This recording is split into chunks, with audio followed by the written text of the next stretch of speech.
They are the party that is challenging the lower court's judgment. The appellee is defending the lower court's judgment, and they get to go second. We do ask, because we are streaming and there's a lot of photography and video going on, that you please, if you have a cell phone, any other electronic device, please go ahead and shut that down now. Please turn it to silent. Also, we do not allow photography during the session, so please be respectful of that all the court. The next is in session. Next thing that's going to happen in just a few minutes, I'm going to hit the gavel, and that's when the court begins. So that's the next thing.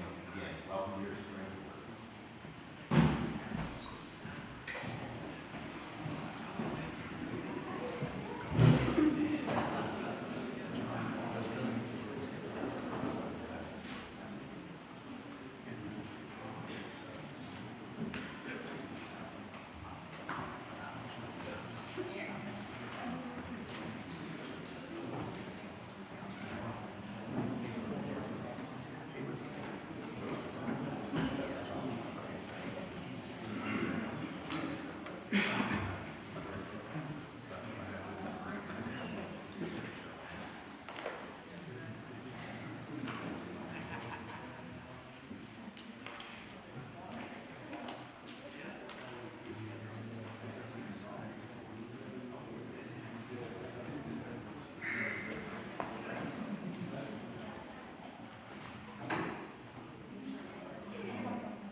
Oh yes, oh yes, oh yes. The Supreme Court of North Carolina is now sitting for the dispatch of business.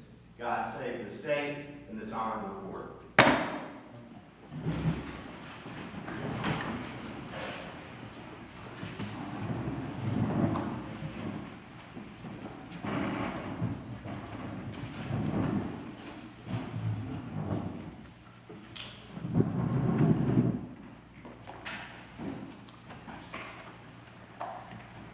Good morning, everybody. On behalf of the Supreme Court, let me thank the folks here in Edenton for your hospitality and also just for the incredible job that y'all do maintaining the historic nature of your community. It really is a tribute to a lot of hard work from a lot of folks. And the Supreme Court is directed by our Constitution to meet in Raleigh or in other places that the General Assembly may designate. In 2004, the General Assembly designated that we could meet here in Edenton in this historic courthouse. And we're thankful that we have the opportunity and privilege to be here. I know we've got several school groups that had signed up to be here this morning. The John A. Holmes High School, maybe some 11th graders, and Lawrence Academy from, let's see, Lawrence Academy and Bertie County 9th graders. So we're certainly happy to have all of you visiting with us this morning. It's time now for me to call our first case, which is West et al. Versus Hoyle Tire and Axle et al. And we will hear from the appellant. Thank you, Mr. Chief Justice, members of the court. May it please the court, my name is Vernon Sumwalt. I'm from the Mecklenburg County Bar, and along with my co-counsel, Charles Mast, we represent Ms. Shannon Stocks in this claim, in this appeal. And if we may ask to reserve at least 5 minutes of our time for rebuttal, we would like to do so. Now, I've got a list. It's embarrassing to concede this in front of high schoolers and everyone else, but I've been up here 116 times, not to the Supreme Court, but to the appellate courts, and I've got a list of these cases I've been involved in, and I've not figured out in any of these how to start the argument. And I get in my car yesterday after the early service at church where I play drums, and I drive up here, and I'm thinking, well, this is the first time I've been before the Supreme Court since COVID. It's been 2.5 years, and I've been to the Court of Appeals, but this is my first chance to see everyone since COVID, which is a blessing in and of itself. But it also got me thinking about electronic filing and you know, the courts being shut down in Mecklenburg and the colleagues that we've lost, you know, from COVID. And the fact that the Industrial Commission kind of picked up the ball and ran with it and got electronic hearings and WebEx and went real fast. And I thought something else that was kind of deep. And it's a good question for all of us, and that is, what have we learned about ourselves from this? And don't answer that, because y'all are here to ask me questions, but I think whatever the answer is, it comes down to a value. And I think the values that come out will be different for all of us. So that was my takeaway from the 5-hour trip, and I still didn't come up with anything good to say. Except I realized that during COVID, I've been kind of blunt, or could be kind of blunt in saying things directly. So I don't mean it in a rude way. I don't mean it in a disrespectful way. And you've heard the arguments in the briefs with everyone about Fields versus Hollowell, but I'm going to say something, and it might startle you. But I'm going to say it, and then I'm going to explain where I'm coming from. You are looking at the wrong statute. You're looking at the wrong statute. Ms. Stock's case was kicked out because of a motion to dismiss because of lack of standing. When you don't have standing to prosecute a claim, the court does not have subject matter jurisdiction. In this case, we're not dealing with the court, we're dealing with the Industrial Commission. And what do we know about workers' compensation? If you practice in this area, it's all statutory. It's all statutory. It's like a big house of cards It's all these statutes that fit together in a certain way, and they make sense if you do this a lot. And when someone who reads the Fields decision looks at the reasoning there, the question in Fields started out with asking whether Miss Fields, who was a common law spouse, could qualify as a widow. And that's almost a circular type question, because unless you are validly married, you cannot be a widow. And that's a legit holding. Where Fields went further is it said in all other cases, because if you look at section 97-39, it's not a statute of outstanding. It's a statute that creates a statutory presumption that relieves a party of presenting evidence. And then it discusses the quality of evidence, that if you don't enjoy that presumption, here's how it plays out in trial. Mr. Summerall, I hate Yes, to ma'am. interrupt you at this point, but you started out by saying we're looking at the wrong statute. So which do you say is the wrong statute, and which do you say is the right statute that we should be looking at? Yes, ma'am. Fields only looked at section 9739. Fields never cites section 9738. And as opposed to telling you what quality evidence to look at in section 9739, section 9738 tells you who may sue. Now, we've got that statute in the appellant's brief. It's in the appendix on page 8. And here's the thing. Fields says a factual dependent who is not related by family, marriage, bloodline. At least this is the argument that we're hearing from the parties to my left over here. They're saying if you're not related by family, you can't take under the Workers' Compensation Act.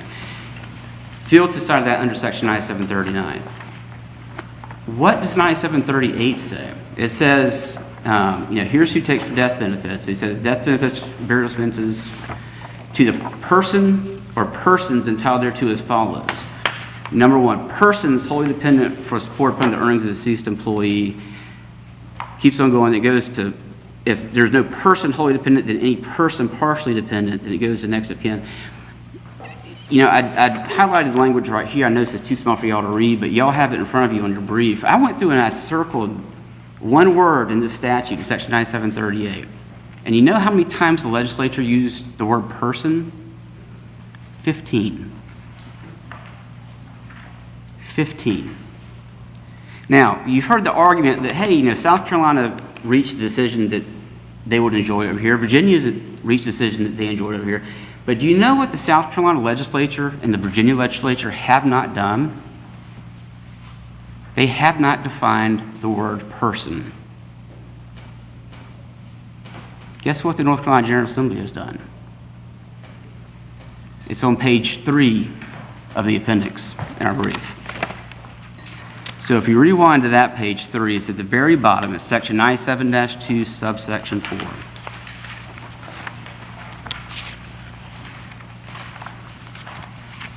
The General Assembly says the term person means individual, partnership, association, or corporation. It means individual. There's no adjective that says individual related by blood. There's no adjective that says individual in your family. There's no adjective that says individual that's a part of your family. It is non-discriminatory.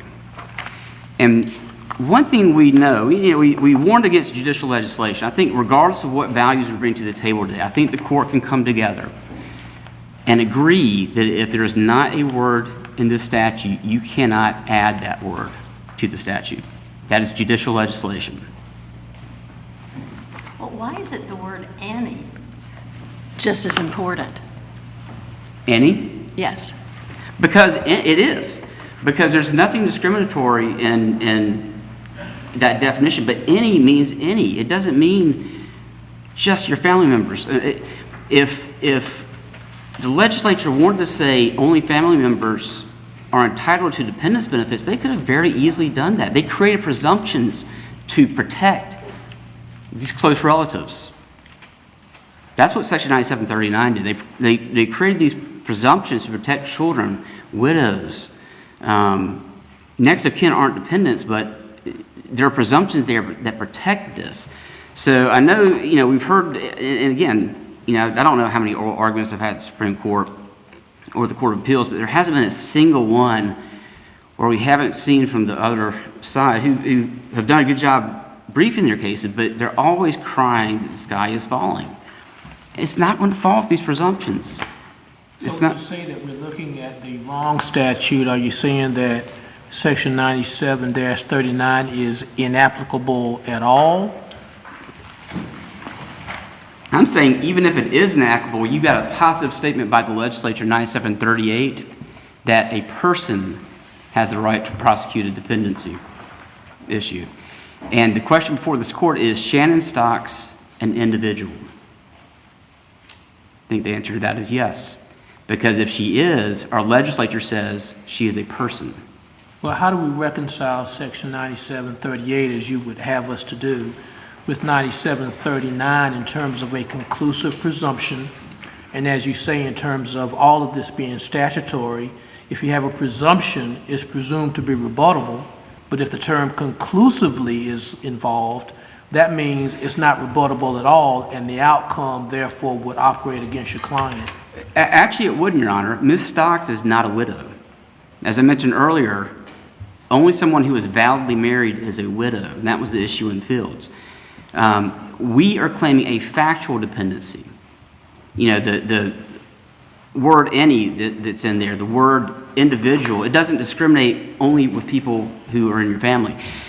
What the presumption does is it protects those family members. It gives them a conclusive presumption to the exclusion of others that they're whole dependents, if they're a minor child and or a widow.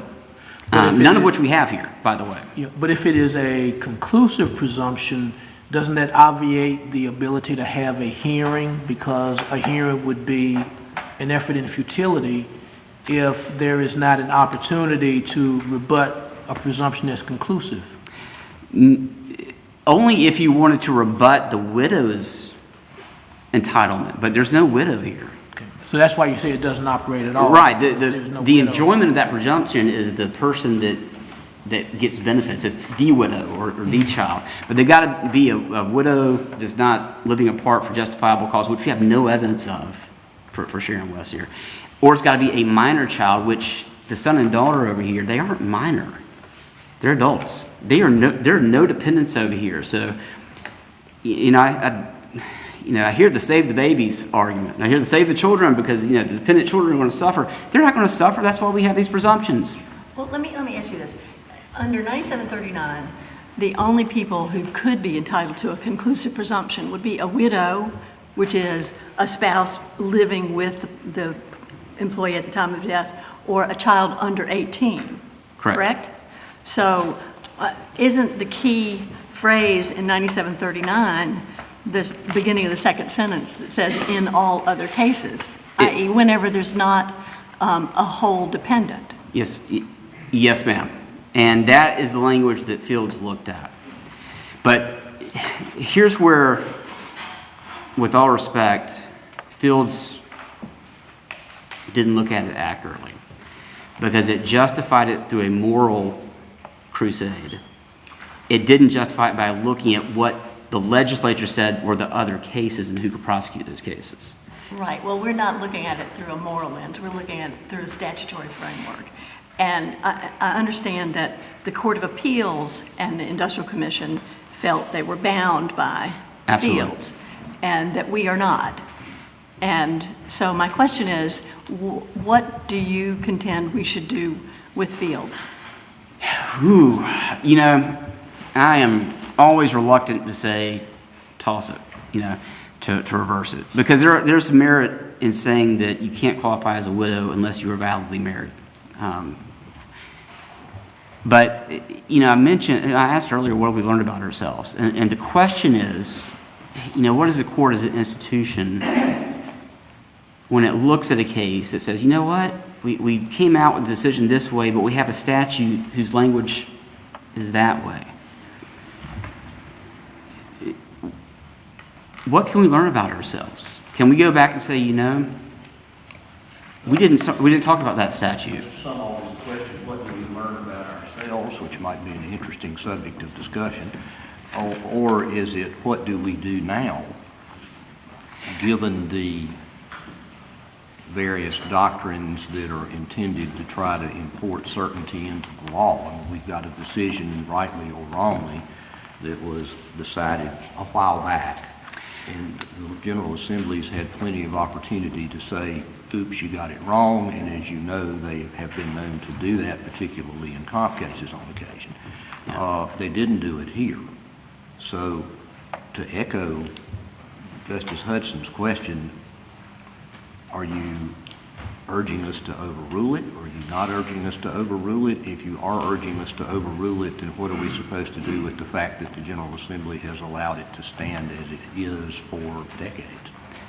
I think you can overrule it, or you may even be able to push it into a corner saying, look, it was only whether Ms. Fields qualified as a widow, and then the court went off on other issues. I'm sorry, say that again. Yeah, it only looked at the issue whether, and they concede this in their briefs, whether Ms. Fields qualified as a widow. I'm saying she didn't.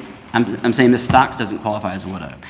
But what I'm saying also is that doesn't prevent people, any individual or any person who is just a simple dependent and not a family relationship from qualifying under Section 9738. You can also limit Fields by saying it didn't look at 9738. Well, and I guess that was going to be my other question is, obviously I have read the brief that was filed on behalf of your client. Is the argument that you're making in reliance upon 97-38 in that brief? 9738 is mentioned, yes. Is the argument that you have made, which is in effect we're looking, that Fields looked at the wrong statute, that we need to look at the language in 9738-3 that refers to persons and then refers to the definition of persons again, 97-2-4. Is that argument made in your brief? It is, not specifically, but when you look at any other cases, the question is what does any other cases in Section 9739 mean? Well, I guess part of the direct consensus, if we're going to be direct post-COVID, let's be direct post-COVID. We've Yes. got a canon of construction that says that if the General Assembly has allowed a determination to stand for some period of time, that's certainly evidence that that decision should be allowed to remain undisturbed. And then you've got, secondly, the rule that says that you're bound by the arguments made in the brief. I mean, what do we, given those two legal principles, where do we go here? That is fine for Section 9739, but you also have a remedy under Section 9738, and the rule of statutory construction is also when you have two side-by-side remedies, you can enjoy either one. You've also got the rule set by this court that when there's an ambiguity, between these two statutes, you've got to resolve that ambiguity in terms of coverage. So you can't pick a statute over here when the statute over there, you can't pick a statute over here that closes the courthouse doors when the statute over there opens them or is wide enough to open them just by the language in the definitional sections of the Act. So,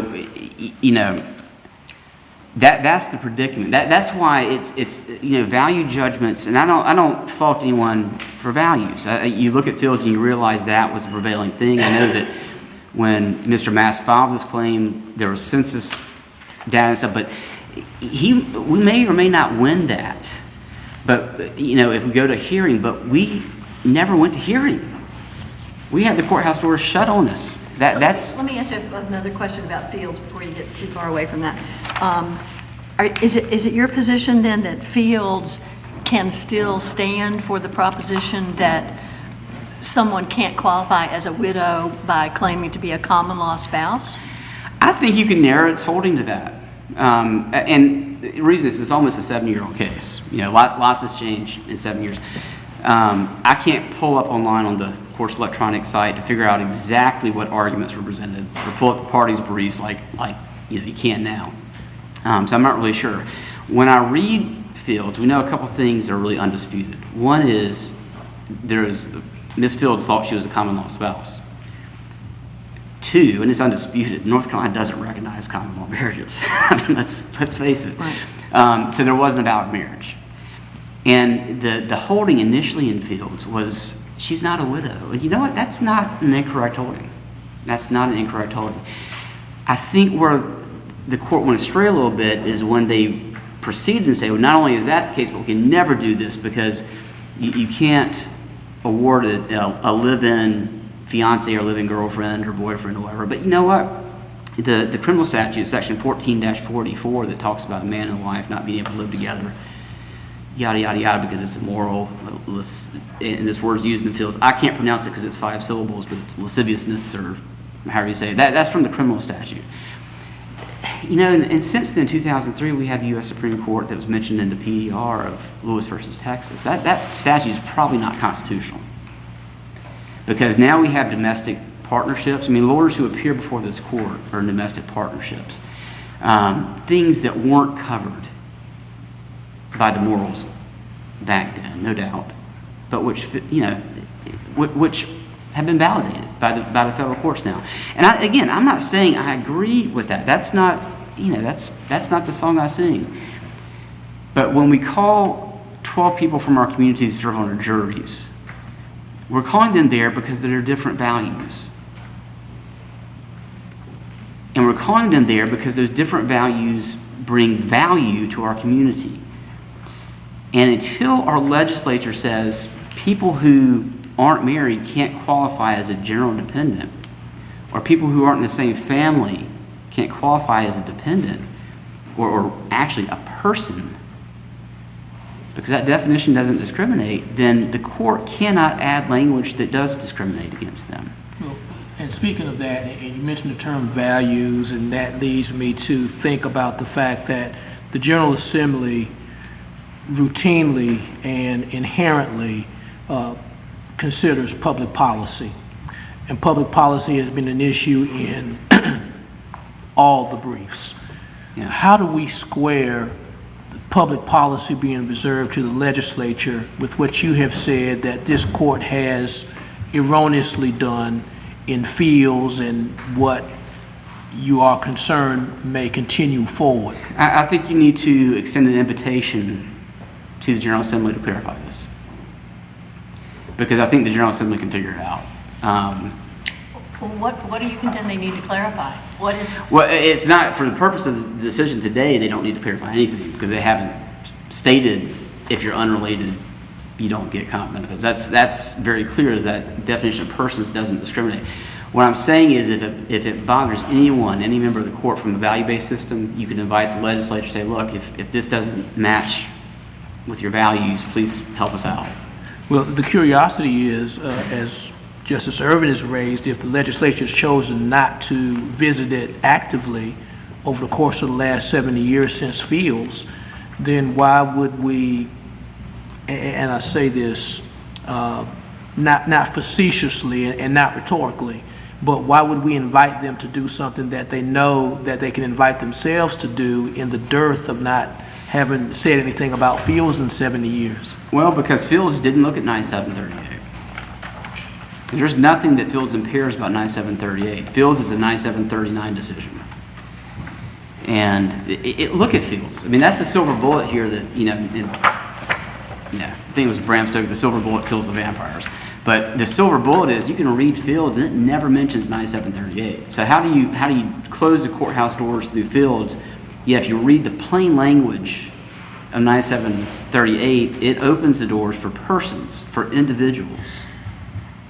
Well, I understood you to be arguing in your brief that 9739 also is unambiguous, so that we don't even get to this question of statutory interpretation and using a canon of construction, relying on what the legislature did or did not do, if the in all other cases language is itself unambiguous. In all other cases, it is unambiguous, meaning in all the cases except for the presumption, except for the presumed cases, the factual dependency cases.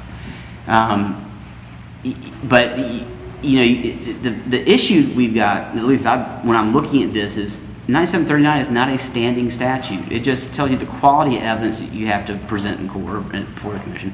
It doesn't say these parties have standing to prosecute the claim. 9738 very clearly says, here's who can prosecute the claim. Here's who has standing. So I'm really not sure why, I don't have an answer to this. I don't know why the Supreme Court addressed the standing issue in the other statute, except it looked at the widow issue, saying, okay, well, Ms. Fields isn't validly married, she's not a widow, and then it went, let's close off the door entirely. Because you look at these things, you look at the language of Fields, and it's pretty value-laden. I mentioned the citizens word that I can't pronounce, but, it's against public morals. It goes further, it says, it could be added that such a claim is conceived in sin and shapen in iniquity.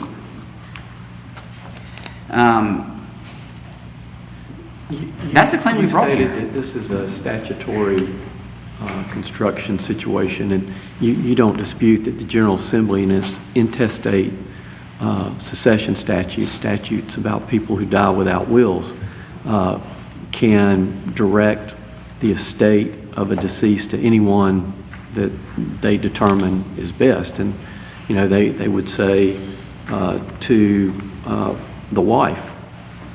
And under the facts of this case, the decedent did have a wife, correct?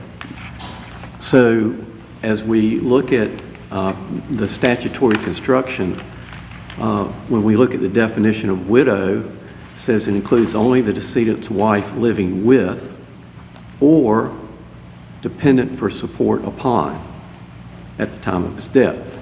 And then you look at the presumption under 97-39, as Justice Morgan pointed out, that a widow is conclusively presumed to be wholly dependent in support upon the deceased employee. Why shouldn't we take those statutes at their face, express language, that for a person to qualify as a widow, they have to be dependent upon, but you have an individual who is now conclusively presumed to be wholly dependent. So why would that not qualify the widow under these facts? Because that's not the full definition of widow. A widow is someone living with the decedent or dependent upon him, or living apart, but the dependent is living apart for justifiable cause. And the facts here. But it does say or dependent upon. Right. It doesn't say, it's not an and, it's an or in there. Well, let's make one thing clear. Sharon West is not dependent on anyone. She was not dependent on Keith West. They had lived apart for 5 years. She was not dependent on anyone. She does not qualify as a dependent. She does not meet the statutory definition of widow. And the three takers of the benefits here split it up just like next of kin would split it up. But guess what? She doesn't qualify under the definition of next of kin, which only looks at children and other relatives, not estranged wives for 5 years. So she doesn't have a dependency, because if she did have a dependency, she would take it to the exclusion of Shannon Stocks, because she is a presumed whole dependent. You take to the exclusion of an alleged partial dependent under Section 9738. So if she really was a whole dependent, we wouldn't be here. I mean, we don't have a claim, because she would be the only person withstanding to take benefits. Well, let me go back to one of the things that you said about Fields. It is my understanding that the court in Fields said that the claimant there was not a widow and also did not fit within in all other cases as a dependent, because she was illegally cohabitating and therefore couldn't put on any proof about why she was a dependent. How can we agree with you, if we do, without overruling that? What I'm saying is Fields creates an ambiguous set of statutes. Section 9739 closes the courthouse doors, but if you look at the plain language of subsection 4 of 97-2 and 9738, the questions are, is Ms. Stocks an individual? Again, the answer is yes. That means she's a person under that statute. That means the legislature has expressly said that the courthouse doors are open for you. Fields never addresses that statutory framework. So when it pulls that card out of that house, guess what happens to the rest of the house of cards? And all of a sudden, we have arguments that Fields, the Section 9739 case, destroys Section 9738, when our legislature has expressly said any individual, any person can prosecute a claim as a dependent. So are you arguing that in essence what the court did in Fields was sort of amend the statute? It limited the Implicitly. statute that the legislature did not limit by express language. And that is, again, that's judicial legislation. When you read subsection 4, the definition of person, it says, means any individual. It doesn't say any family member. It doesn't say any related individual. You've got to add that language in there to get to the result that Phil got. And with all due respect to this court, you can't do that. You can't do that. And hindsight's 20/20. I mean, I think Oliver Wendell Holmes said, law's a magic mirror. And I'm going to goof this up completely. Law's a magic mirror, but it not only looks at what the members of this court and their values and their where y'all are at today, it looks at the generations before us.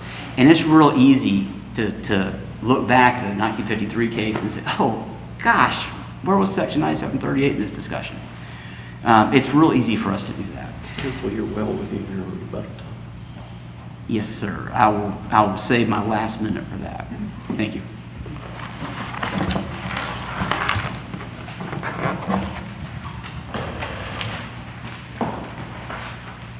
We'll hear from the appellate.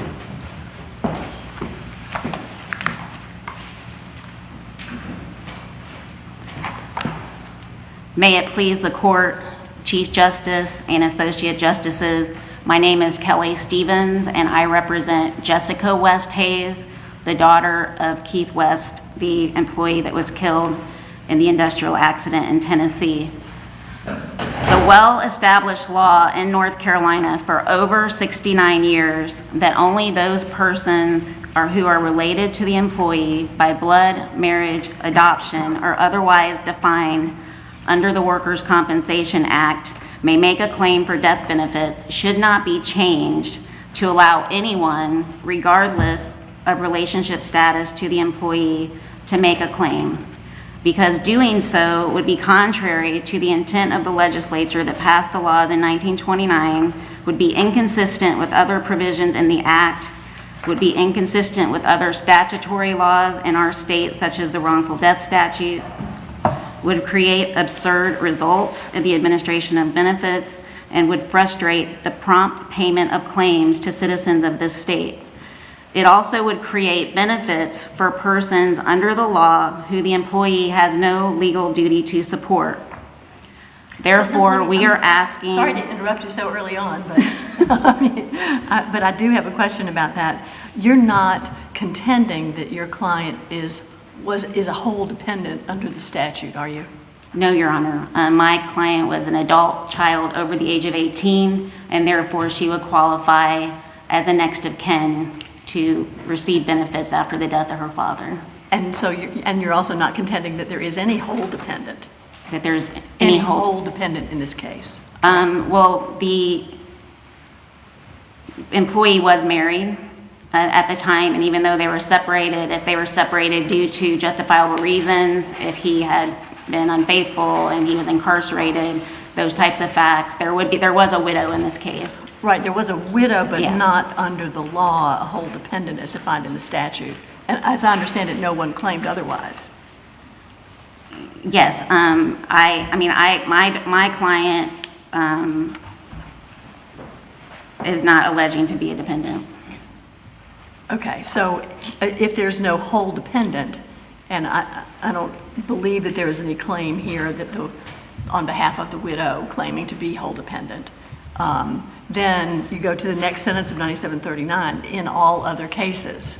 And my question to you is, why doesn't all include the plaintiff here?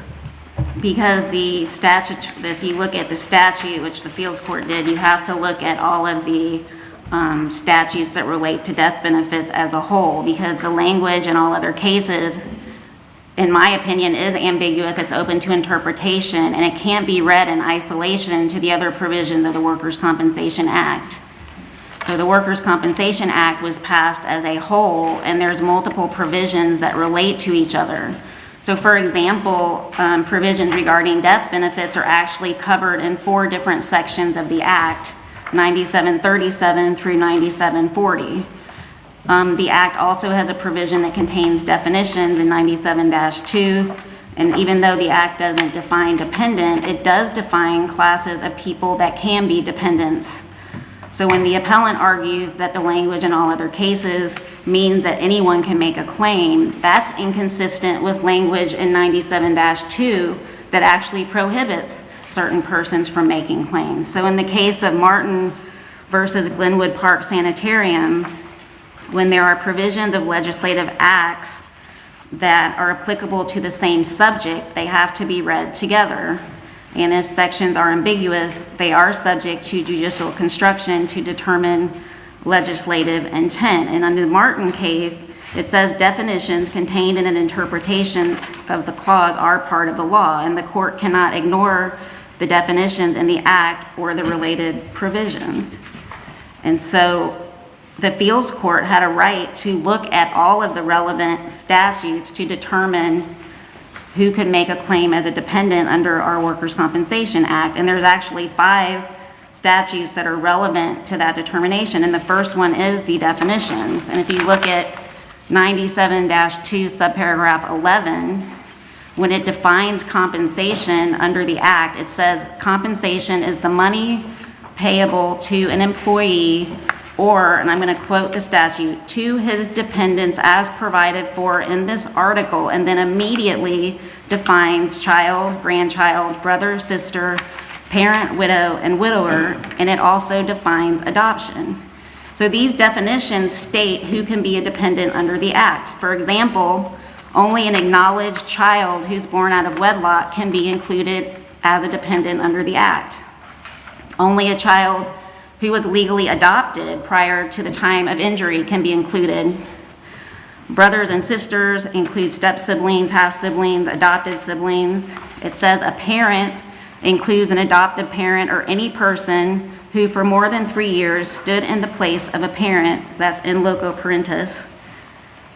And so the legislature, in all of these definitions, everyone has some sort of family relationship to the employee through either blood, marriage, or adoption, with the exception of a parent who stands in loco parentis. And the legislature made a decision that that person could make a claim to be a dependent, but said they had to be a dependent for at least 3 years.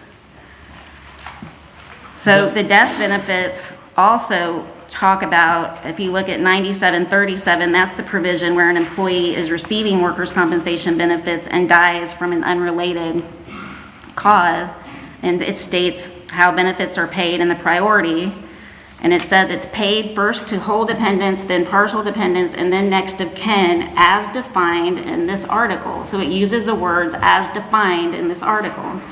9738 is a situation where an employee actually dies from the work injury and states that benefits again are paid and who pays, how they're paid in a priority and order, and the statute says that benefits are paid to persons entitled, first whole dependents, then partial, then next of kin.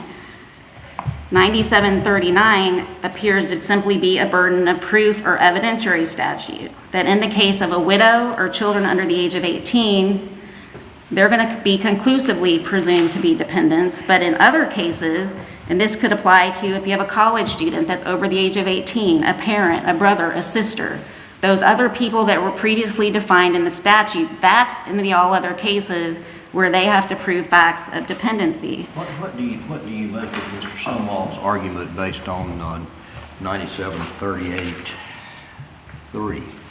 I'm sorry? What do you make of this? What is your comment, if any, on Mr. Sumwall's argument based upon 97-38-3 that talks about the word person?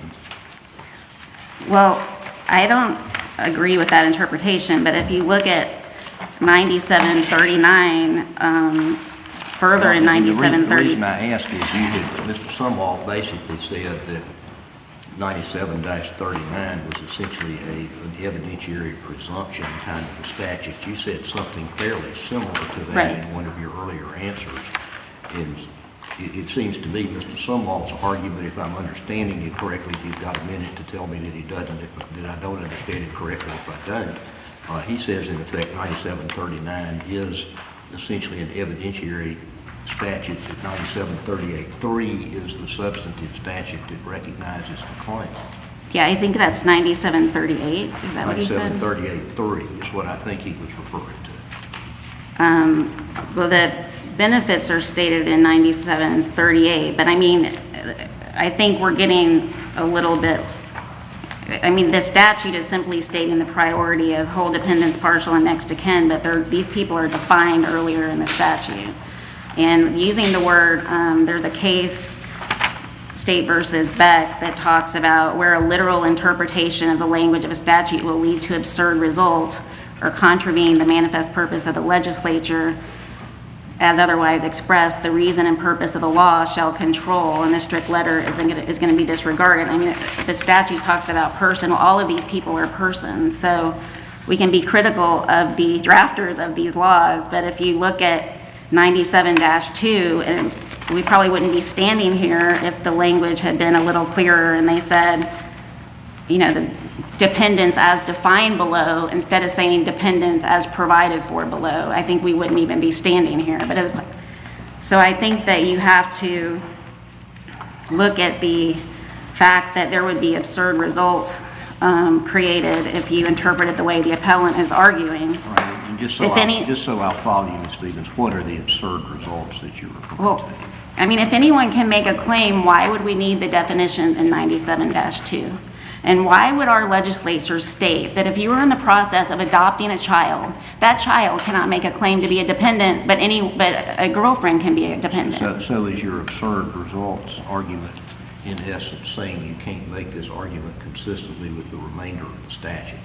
Correct. Okay, so you're not talking about some person looking at the result that would be reached and saying that's unreasonable. You're saying that the absurd result that you're talking about is the creation of what you believe to be an internal inconsistency in the statutory framework? Correct. Okay. Like, just for example, why would the legislature say someone that stood in the place of a parent, maybe they were going to adopt a child and they didn't get that far, and that they have to actually be a dependent for 3 whole years before they're allowed to make a claim, but we're going to let a girlfriend of 3 months be allowed to make a claim? So that just, you can't reconcile the interpretation of the appellant with the overall, with all of the provisions of the statute taken together. And in this case, I do think... How do you contend that we should regard then Section 97-38? The other side says it should be seen as being dispositive here for allowing Ms. Stocks to be able to be heard by way of a hearing. How should we look at 97-38 in your view? In my view, 97-38 is simply stating the priority of how the claims are paid, but that the people that are allowed to, you still have to fit into a relationship first. So 97-2, there first has to be a relationship to the employee, you have to be in a class of person that's allowed to make a claim. And then 97-38 is simply stating the priority of who is receiving those benefits. So you would see 97-39 as being dispositive here? 97-39, in conjunction with what the Fields Court talked about, is basically stating that in all other cases only is referring to classes of family members identified in the definition. And speaking of the Fields case, of course, there's some pretty strong language in that case that's pretty moralistic. What should we do about that language? Should we ignore it? Should we look at it that those were the times 70 years ago, and therefore we need to disregard Fields from that standpoint but uphold it from a statutory perspective?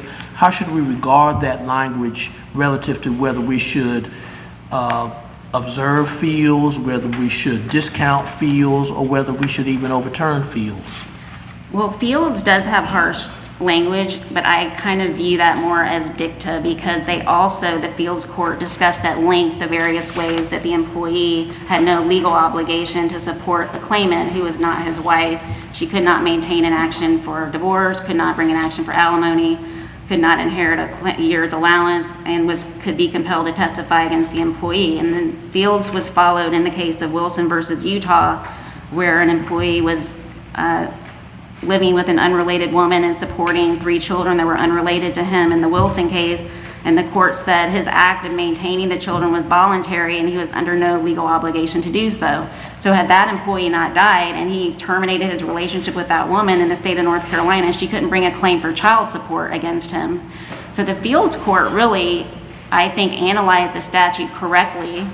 They did have this harsh language, but that's really not applicable to looking at reconciling all the provisions of the act.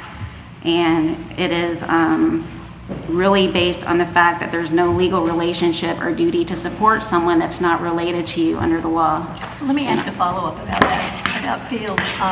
The court in Fields says, and I'm quoting here, manifestly a woman living in cohabitation with a man to whom she is not married is not within the purview of the term, quote, in all other cases, end quote.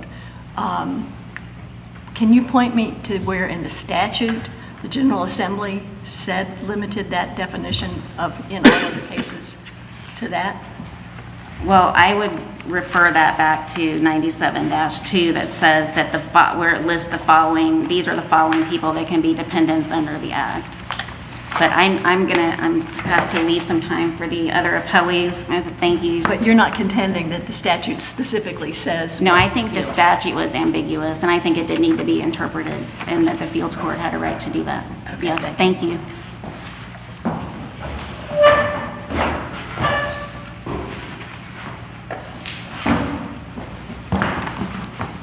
May it please the court, Chief Justice, members of the court. I'm Randy Cloninger. I represent Raymond Tucker West, who's the adult son of Keith Tucker West Jr., the decedent. One of the things that I would like to do outside of the argument I prepared would be to address a couple things that Mr. Sumwalt had said and a question that was raised by Justice Hudson. Justice Hudson, I'll address your question first. You had questioned whether there was a hold dependent here. There was a potential hold dependent here. It's the wife he was married to is Sharon Cash West, who is an appellee here.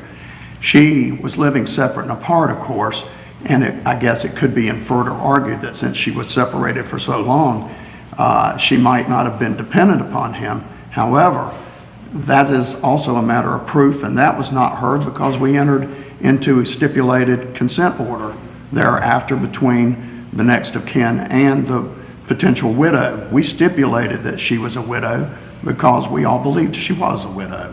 The part of the statute that I think is very important is this justifiable reason, if you're living apart for justifiable reason, or desertion, it goes on to say.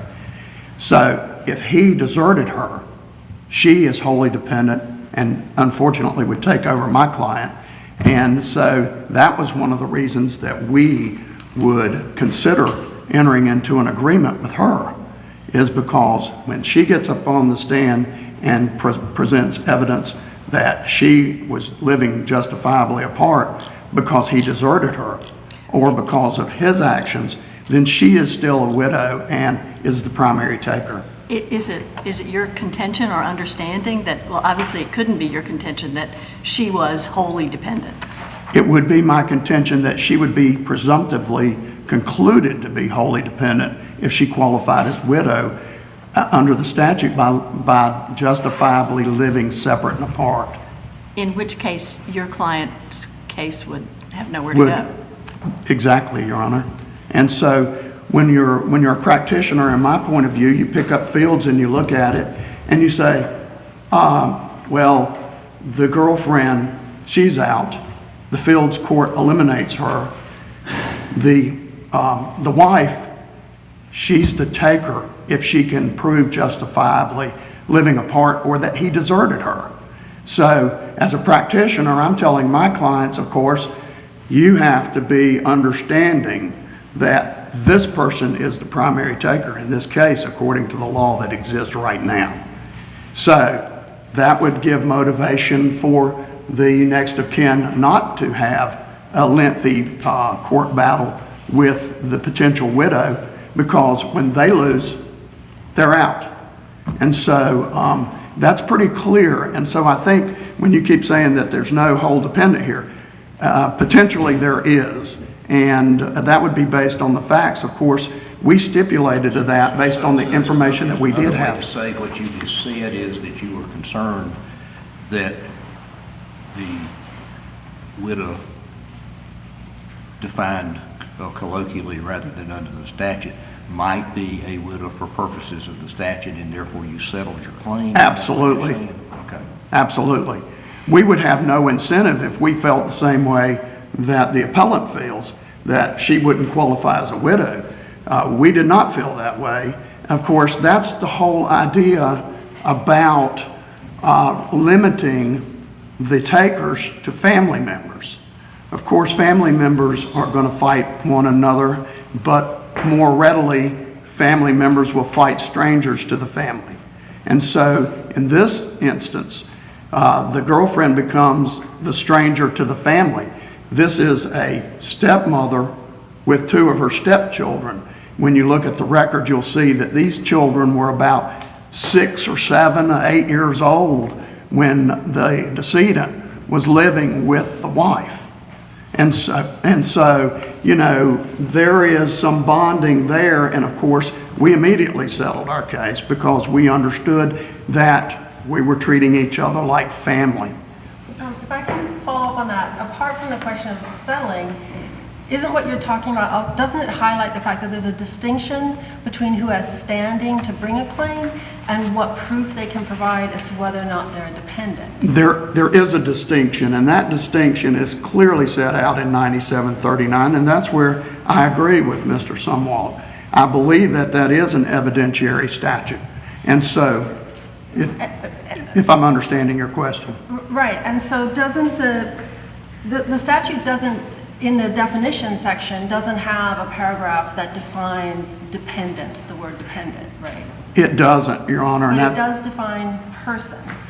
It does define person, Your Honor, but when you read it in the context, the persons that they're talking about are the persons that are identified in the statute as potential takers. That's my reading of the statute. Well, let me ask you about one phrase in 97-39, because the second sentence that talks about in all other cases, it goes on to say, no allowance shall be made for any payment made in lieu of board and lodging or services, which seems, to me at least, to suggest that if the decedent is paying a rent to a landlord, the landlord can't be determined to be dependent. And that phrase helped narrow this question of all other cases, but that they contemplated that all other cases could be other dependents, other individuals who are dependent on the decedent. I understand that, but I think that the case that addresses that is the McMurray case. The McMurray case basically is a fight between a husband and a wife over who should get. And in that case, the decedent was paying rent to his mother. And so that comes out and says, you can't make that claim because that's not a dependency situation. And it mimics what we have here, as the record will reflect. She was living at this house from 2010 on. From 2015 to 2017, she lived there solely with her 2 children. At that point in time, she asked her landlord, according to the affidavit that they presented on the response to the dismissal, motion to dismiss, that affidavit establishes that they gave permission for him to move in with her. Okay, so at that point, I'm sorry, with Ms. Stocks, with the appellant. She was the one holding the lease on the house. She was the one that lived there with her children for a significant period of time before he moved in with her. Well, there was not an evidentiary hearing on these issues, was there? There was not, but what I'm using, Your Honor, is the affidavits and the documents that were filed in response to the motion to dismiss. So what, and I was going to ask somebody this question about running out of time. What, this is here on a motion to dismiss. We've had a lot of discussion in the briefs about could Ms. Stocks qualify as a dependent if her claim was to be recognized. Is that question really before us?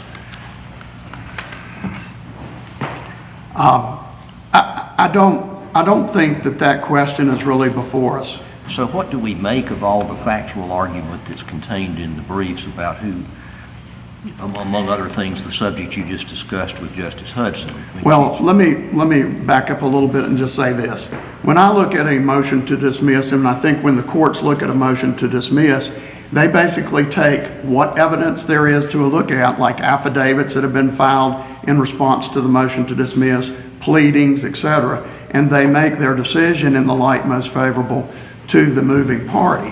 So in this instance, when I analyzed it, I took her tax returns, I took the fact that she was the leaseholder, I took the fact that he moved in with her, and even if he's paying his rent, and even if he's making contributions, you also have to subtract out the fact that he's paying for his own expenses.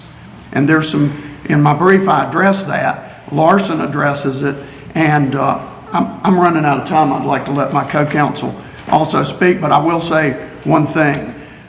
Based on my analysis in the brief, Larson and Larson's observations, it's my contention that what you would do in this case is you would leave fields intact as to limiting the takers to those people that are defined. You would also then actually not have to worry with the moral issues there by basically, and I think that they are dicta, because when Justice Winborn looks at it and says, these are the people who can take, they're the only people that are obligated, and then Sheely spells it out and says, it's clear that these are the only people that can take, then I think it's a condition precedent, as observed in my brief by Larson, that you have to come within one of those definitions before you have the chance to go to the evidentiary statute, which is 9739, and those are the people that are in all other cases. And I'll yield to co-counsel.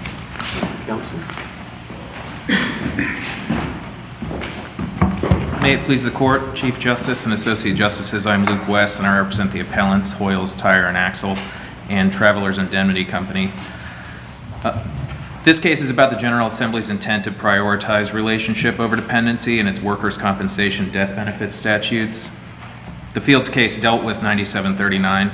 For the first time today, I'm hearing an argument from the other side about 9738, asking the Court to look at 97-2 and read the word person, and on the argument that that definition is dispositive. However, the 97-2 also includes definitions of all of these different family members.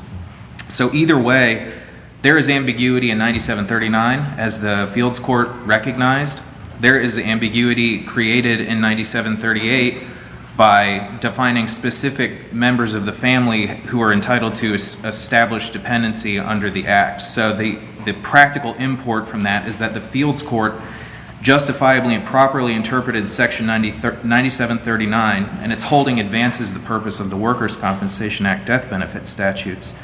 That same principle can be applied to 9738 in this instance, since a similar ambiguity is created. Therefore, it is a justifiable endeavor for the court to look to the legislator's intent in passing that statute as a whole. I think, again, Mr. Sumwalt can speak for himself, but I think his counter-argument to what you just said would be that unlike dependent person is a defined term in the statute and is not subject to limitation by implication, as your argument suggests, what would be, assuming that's his argument, what would be your response? If you could rephrase that just slightly for me. I'll try. The difference between the use of person and the reference to dependent is not defined in the statute, person is. My sense is that Mr. Sumwalt's response to your argument would be that dependent you can construe, person you can't in a limiting way because it's a defined term in the statute. What would be your response to that argument, assuming that that's what he's going to say when he gets up in his minute?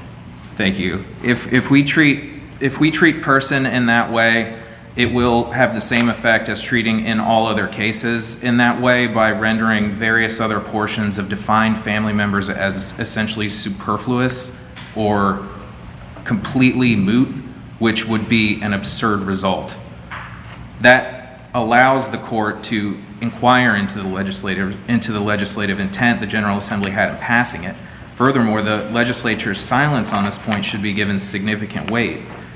This court has held as recently as 2017 that the long acquiescence in the practical application of a statute is entitled to great weight in arriving at its meaning. If we agree on nothing else today, it's that we don't know what to do with these contrary provisions that seem to conflict with one another.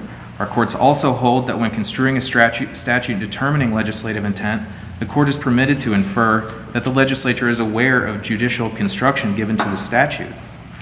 Appellants urge the court to infer that the legislature is aware of the construction given to 9739 by Fields, but also 9738 by its own words. Since this court's decision in Fields nearly 70 years ago, the General Assembly has taken no steps to repudiate the court's holding or construction or application of that holding as to the standing of unrelated persons.